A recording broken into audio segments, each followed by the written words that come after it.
When you need mealtime inspiration, it's worth shopping Kroger, where you'll find over 30,000 mouth-watering choices that excite your inner foodie. And no matter what tasty choice you make, you'll enjoy our everyday low prices, plus extra ways to save, like digital coupons worth over $600 each week. You can also save up to $1 off per gallon at the pump with fuel points. More savings and more inspiring flavors make shopping Kroger worth it every time. Kroger, fresh for everyone. Fuel restrictions apply. In America, Thanksgiving is comparable to Christmas on the holiday calendar. It's when everyone gets together with turkey, football, and the Macy's parade to be thankful for what they have. But where did this holiday really come from? In this episode, we explore the history and the real meaning of America's favourite holiday, as we answer, what is Thanksgiving?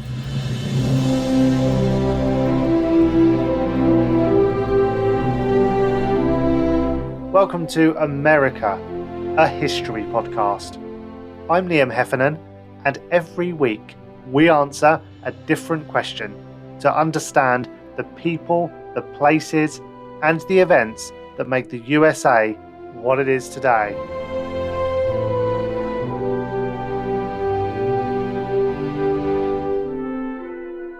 My special guest this week is a professor of history at George Washington University.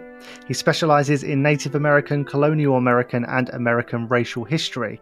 And his most recent book is This Land is Their Land, the Wampanoag Indians, Plymouth Colony and the Troubled History of Thanksgiving. I really hope I pronounced that correctly. Hello, David Silverman. Hi, thanks for having me. And yes, you pronounced that just fine. Oh, phew. It's really great to have you on this podcast because I think when we think about Thanksgiving, there's a lot of things that spring to mind, not necessarily the true origins of the holiday. So it'll be great to dive into that a bit more on this podcast. Looking forward to it. Yeah, and in that vein, I'd love to just get a bit more context about how Thanksgiving even started, if you could provide that. Well, that's a difficult subject. It depends on who you ask.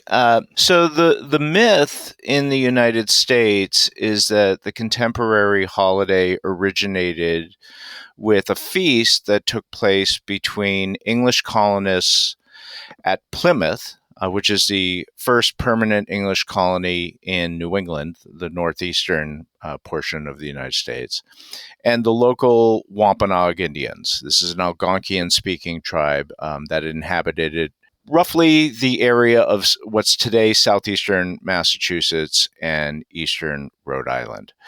The myth is that these two groups got together, dined together, made friends, and set the United States thereby on a course to become a beacon of religious freedom, democracy, and opportunity. The book that I wrote really troubles that myth. Part of what I bring to the fore is that this holiday had no association whatsoever with Plymouth colonists and Wampanoag Indians until the 19th century. That it was a holiday in the tradition, very much in the tradition of English Thanksgivings, which English people had been celebrating since time immemorial, when the colonial period started, and that it's really only the convergence of a number of cultural and political pressures in the United States in the 19th century that attaches the holiday to this event in 1621 involving Native people and colonists. So I guess that kind of leads me on to something that I've always thought, which is this idea of Plymouth Rock, because I guess anyone that's seen the musical Anchors Away has heard the famous song that talks about Plymouth Rock, and it's one of the symbols that internationally, at least, that we kind of get associated with Thanksgiving. But why? What's the deal? Yeah, this poor rock might be one of the most abused stones in the history of the world. So, as best we can tell, the association of this rock with the origins of Plymouth Colony began effectively as part of a tourist booster campaign by the town of Plymouth, beginning in the late 1700s and then really took off in the 1800s. You know, let's be clear. I mean, suffice it to say, when you have a landing party from a ship, generally they don't land on a rock. Usually they land on the beach. But somehow this notion emerged that the first English colonists who arrived at Plymouth stepped from their landing boats onto this rock. Okay, so what? Well, Plymouth Colony, which let's be clear, was really a marginal place throughout its existence. It was underpopulated. It was economically unimportant. To the extent that it's important at all, it's only because A, it's associated with this mythic Thanksgiving, and then B, it became the place where a regional war between colonists and native people in southern New England began in 1675. But in the American mythos, Plymouth became the progenitor of all the things that Americans took pride in about their country. Again, religious liberty, democracy, opportunity. And so this rock took on this symbolic valence that having nothing to do with actual history. And as a result, everybody wanted a piece of it, a literal piece of it. And so tourists would come to Plymouth and they'd chip off pieces of it as souvenirs.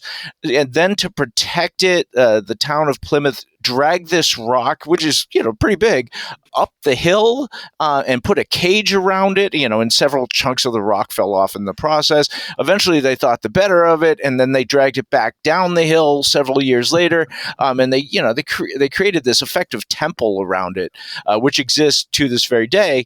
And it's suffered so much damage over the years, including graffiti and, so on and so forth.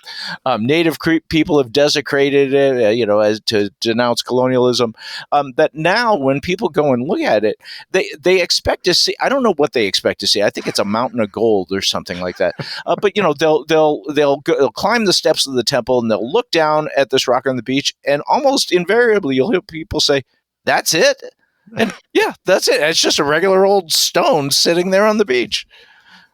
What a great marketing campaign can do, right? Right. But one of the reasons that Thanksgiving has always felt a bit problematic to me is that it's a day that calls for celebration, and it doesn't feel like it's really something that Americans should be celebrating, is it? Well, it depends on what you think you're celebrating. And there's no question about it that over the course of the past, I would say about 150 years, Americans have come to associate the holiday with pilgrims, and that's the term used to refer to these Plymouth colonists, and Indians, usually not specifying that it was the Wampanoags. So these are caricatures of historical figures, pilgrims and Indians. It's like cowboys and Indians in a lot of ways.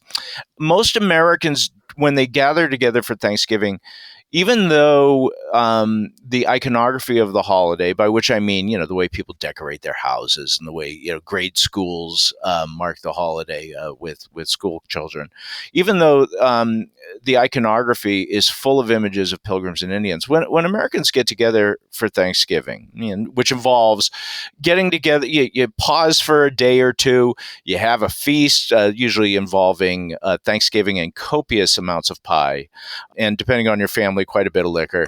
They watch American football, so on and so forth. Most Americans don't think they're actually celebrating an alliance between colonists and native people. That's kind of background noise to this holiday. What they're really cherishing here is an opportunity to pause with family and friends and then to reflect together. And there are very few other days on the calendar in which Americans do this. This is not. This is a holiday which has become divorced from its religious origins in Protestant Christianity. It's now very much a secular holiday, which means that it can unite, very pluralistic country in a way that very few other holidays can. Now, one of the things that I try to do when, as a historian, it's kind of my job to ruin everybody's time. And so, one of the things I try to do when I'm speaking to the American public about this holiday is I say, look, I know we traffic in this sugar-coated notion of colonists and indigenous people making friends and then launching the United States.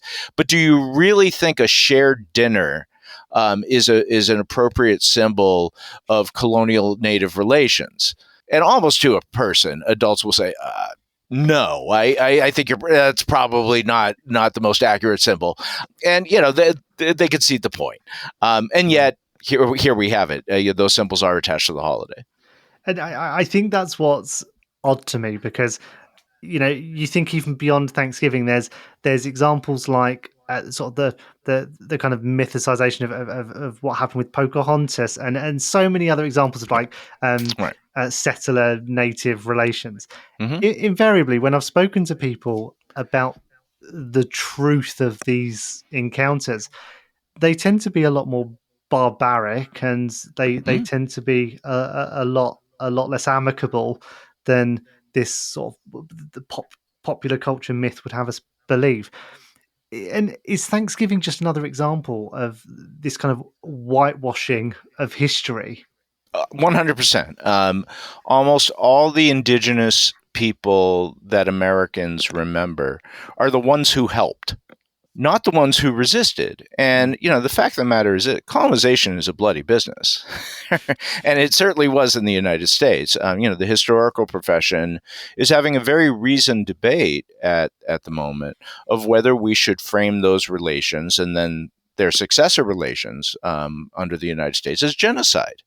And that's not a word one uses lightly, right? Right away that gets people's attention and raises the passions. But there's very good reason for having that discussion. The fact of the matter is that colonization and then the expansion of the United States was an apocalypse for indigenous people. They lost practically everything.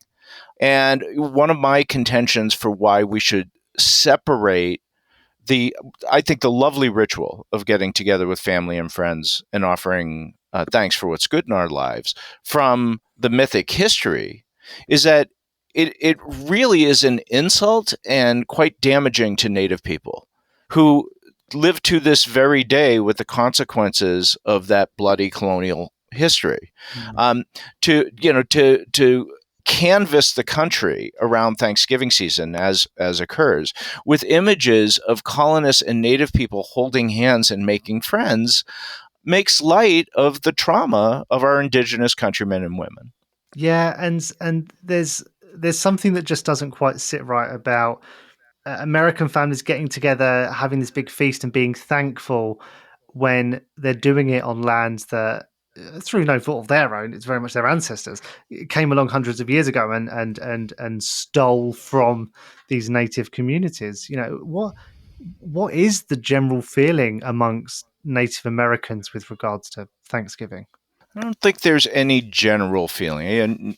Native America, or Indian country, as it's often referred to in the United States, including in officialdom, is a very diverse place. And so it's not one size fits all. But there has been a movement spearheaded by Wampanoag people since the 1970s to hold what they call a National Day of Mourning with a U, every Thanksgiving Day. And there's a protest which has been occurring, for 53 years now in Plymouth town on a hill overlooking Plymouth Rock, in which that National Day of Mourning is held. And it's an opportunity for indigenous people, initially primarily from New England, but increasingly over the years from across the country, and now increasingly from across the hemisphere and indeed across the world, for indigenous people to get together and to denounce the evils of colonialism and the legacies of those evils in their everyday lives, and to wake up the rest of the world to those issues. Now, let's be clear. There are other Native people who simultaneously mourn when they get together with family and friends on Thanksgiving, and then have a feast, just like everybody else, and reflect on what they're thankful for. There are others who hold a very traditional kind of American Thanksgiving that has nothing to do with a national day of mourning. It really does depend on who you ask. When you need mealtime inspiration, it's worth shopping Kroger, where you'll find over 30,000 mouth-watering choices that excite your inner foodie. And no matter what tasty choice you make, you'll enjoy our everyday low prices, plus extra ways to save, like digital coupons worth over $600 each week. You can also save up to $1 off per gallon at the pump with fuel points. More savings and more inspiring flavors make shopping Kroger worth it every time. Kroger, fresh for everyone. Fuel restrictions apply.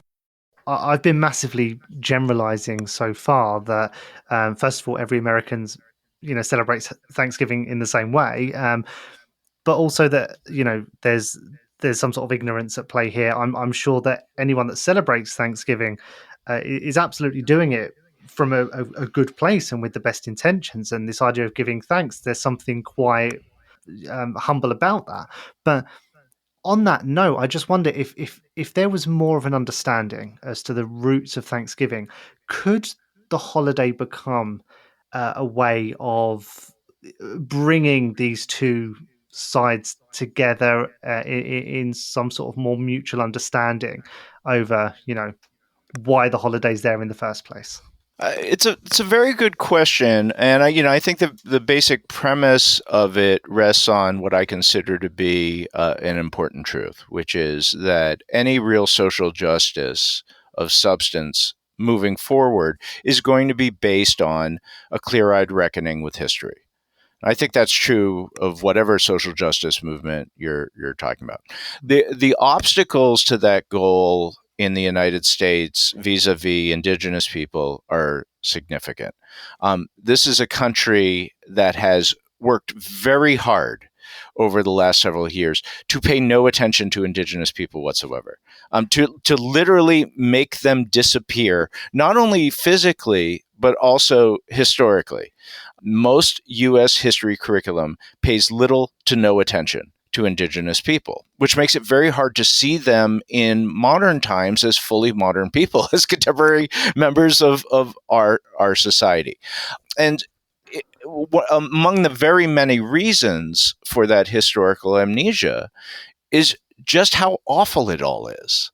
I mean, confronting this history is asking an awful lot of everybody. And yet, I think it's urgent. Now, whether is Thanksgiving the appropriate context for confronting that history? Well, my contention is this. If we as a country are going to continue to attach Pilgrims and Indians to this holiday, I don't think we have to. But if we're going to continue to do it, I say we have to get the history straight. Mm-hmm. It can't continue to be this sanitized bedtime story that bears no resemblance to the actual truth of the history, including the history of Plymouth and Wampanoags. They did have this feast. There's no question about it. But their relationship went to hell in a handbasket very quickly after the dessert was served. There are lots of other contexts in which well-intentioned Americans are trying to address this history. There's a movement to replace Columbus Day with Indigenous Peoples Day. There's now Native American History Month. Scholars like me, I'm not Native American, but scholars like me are teaching courses about three-dimensional indigenous people, and for that matter, three-dimensional colonists at universities across the country. Now, there's a lot of pushback at the primary and secondary school level to teaching this kind of history because it makes white people uncomfortable. Mm-hmm. But nevertheless, the fight is on, and I think we're making an enormous amount of progress on it. Why do you think that it's such a struggle to kind of embed an education of indigenous history in America? Because Germans study the Holocaust. Other cultures study parts of history that are unfavorable to them, and yet there seems to be, as you say, this sort of willing amnesia when it comes to learning about parts of American history that reflects quite badly on those people today. Right. I don't think modern Germany is representative of human society as a whole. The progress that country has made is remarkable in a very short period of time. For most of human history, including now, the purpose of a history education has been to train little patriots, not to train people to be critical of their own society and to question power. That's a very modern notion of what a history education is supposed to be. And it ruffles feathers, quite frankly. Most Americans, and I think this is probably true of most people throughout the world, think that you're training children to be patriotic members of their society. So, the kind of history that I'm advocating here doesn't do that at all. It's asking young people and old people, for that matter, to be critical of their society so they can improve it moving forward. It's interesting because we've discussed in other ways on this podcast the sort of the whole kind of education piece. We've discussed it around LGBTQ, education and the discrimination that happens there, and I guess it's similar in that you need to give people an accurate view of history and an accurate version of history, because otherwise it's almost indoctrination, isn't it? That's precisely what it is. I mean, absolutely. America has been a white-dominated country, remains a white-dominated country, from its very inception.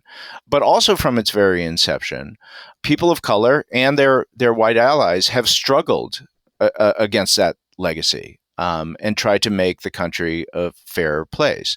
Telling better history is part of that struggle. Now, let me be clear. I think a history that deals with the darker elements, and there are many of them, of the American past, I think is a truer history. I'm less concerned with how that history feeds into modern day social justice movements than just getting the history right. I think that's, my job is to get the history right. It's the job of other people then to take that history and translate it into, policy and reform. The accurate history is very hard. It's asking an awful lot of people to sit through it, and yet I think it's essential. One of the things that I always took away from my time too long ago now in academia is that the truth isn't linear and it's not singular. There are many versions of the truth, and history is complex and multifaceted, but important to understand nonetheless. And kind of getting back onto the subject of Thanksgiving, it does feel like the whole holiday has become a little bit too wrapped in modern Caucasian tradition. Should there be a concerted effort for us to understand that indigenous origin of Thanksgiving? Is there even an indigenous origin of Thanksgiving, actually? Because would the holiday have happened if not for the Pilgrims? The holiday would have happened even if the 1621 feast didn't happen. So let's be clear. New England colonists held Thanksgivings from the 17th century onward with no sense of the 1621 event as a precedent. And it is from that tradition of these fall harvest festivals that usually what would happen is they closed the book on the year. They're literally closed the account books on the year and then held this feast. Originally, in the earliest days of the 17th century, you would have these Thanksgiving days episodically. For instance, when a drought ended or a military victory was achieved, the government would declare a day of Thanksgiving. Everyone would take a day off. They'd fast and pray throughout the day, and then they'd end the fasting with a feast. Eventually, it morphed into a regular late autumn holiday, and then turned into this national holiday in the 19th century in the context of the Civil War. For most of that period, there was no association whatsoever of the holiday with indigenous people. That is a later invention, in part designed to whitewash this bloody history that we've been talking about. There are a lot of other factors as well, but that's part of it. So no, the holiday does not have indigenous origins. Nevertheless, when I talk to Native people, not an insignificant number of them say, "Look, like I realize that the myth associated with the holiday is a caricature of history, but it's the one time a year when people pay attention to us," right? And so like they actually value the holiday for even their misrepresentation in it. That gives you a sense of just how marginalized Indigenous people are in American society most of the time. So, I don't know how to fully address your concern here, other than to say, as a historian, my position is if we're going to associate Pilgrims and Indians with the holiday, let's get the history straight. And I don't think anyone is going to want to celebrate that. Fair enough. Yeah. So, what is the first sort of documented or known celebration of Thanksgiving?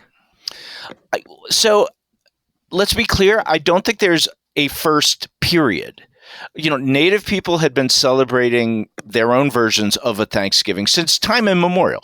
English people have been and every other colonial group that came to the United States, French, Spanish, Dutch, what have you, also had their own Thanksgiving tradition. So yeah, it's impossible to know. The model for this Thanksgiving today is this 1621 event, and the context is this: you have this group of 105 religious eccentrics from England who are they're separatists from the Church of England. They want to set up their own colony, where they can worship as they please. Like most of their colonial predecessors, the colony really struggles when it lands. They lose half their numbers to disease and malnutrition, and it looks like the place is going to fail. What pulls them back from the brink is that Native people reach out to them, feed them, protect them from their many indigenous enemies, and eventually the colony brings in a successful harvest. When it brings in its successful harvest, the colony holds this feast and a few days of celebration. Wampanoag people show up, participate in the events, and that's the end of it. We have two accounts of that. One is by Plymouth Colony's governor, William Bradford, who wrote basically a 25-year account of the colony, which is one of our best sources from it. The other is a multi-authored account. Bradford's also one of the authors. The totality of writing on this 1621 event is 2 paragraphs. And no one ever mentioned it again. Which says something, because when an event is important in colonial Indian relations, the Native people invoke it in almost every major diplomatic setting from that time forward. They'll say, "Do you remember when our fathers and your fathers got together?" But they never did. This was not an important event to any of the participants. It's only future generations that turned it into what it is today. So it feels very much like from what you're saying that Thanksgiving, as we know it and as it's celebrated and understood today, is almost entirely manufactured.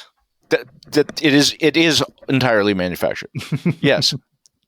Again, there's a 200-year gap between this 1621 event and when white Americans start invoking it as a precedent for Thanksgiving. No one mentioned it during the 1600s, 1700s, really even most of the early 1800s.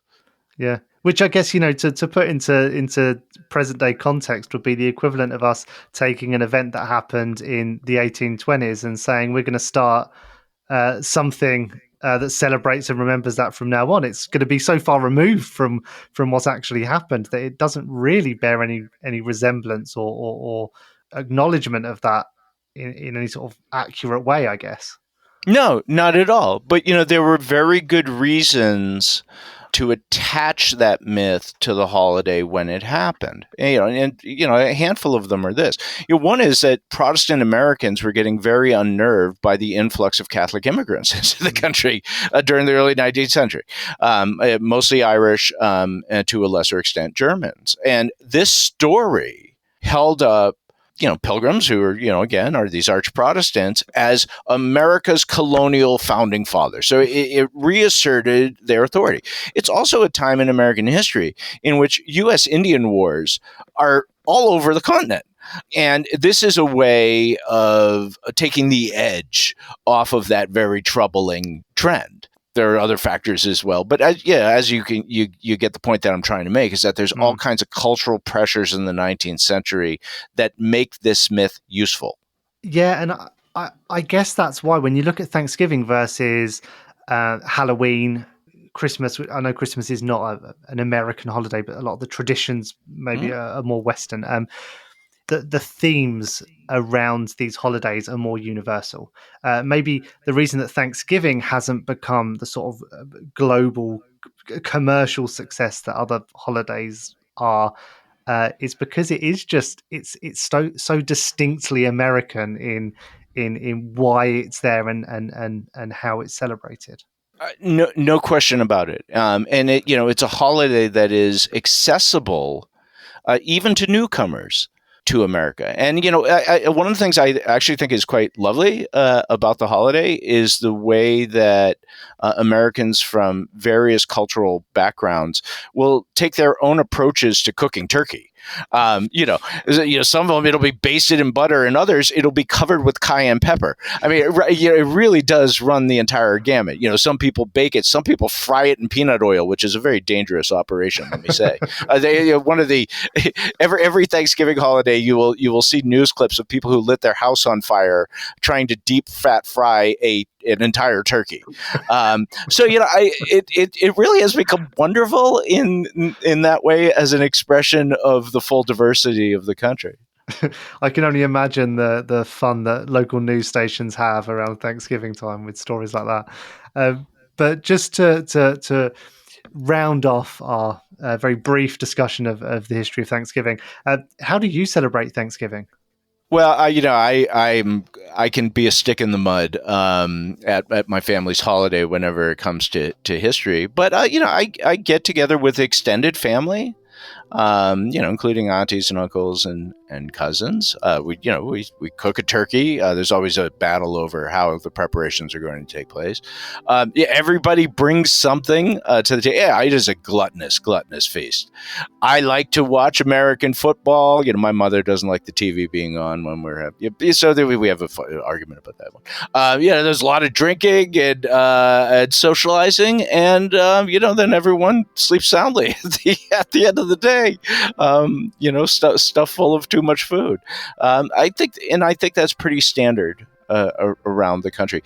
I really do look forward to it as an opportunity to get together with family who I otherwise don't see throughout much of the year.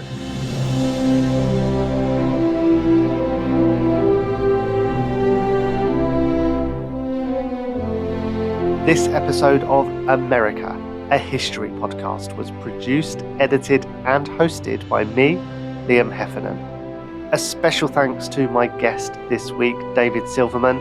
And if you enjoyed this episode, do check out some of our other stuff and also some of the resources in the show notes. And a lot of work goes into making this show, so if you can leave us a review and a rating, that will make us feel good and help other people find the show.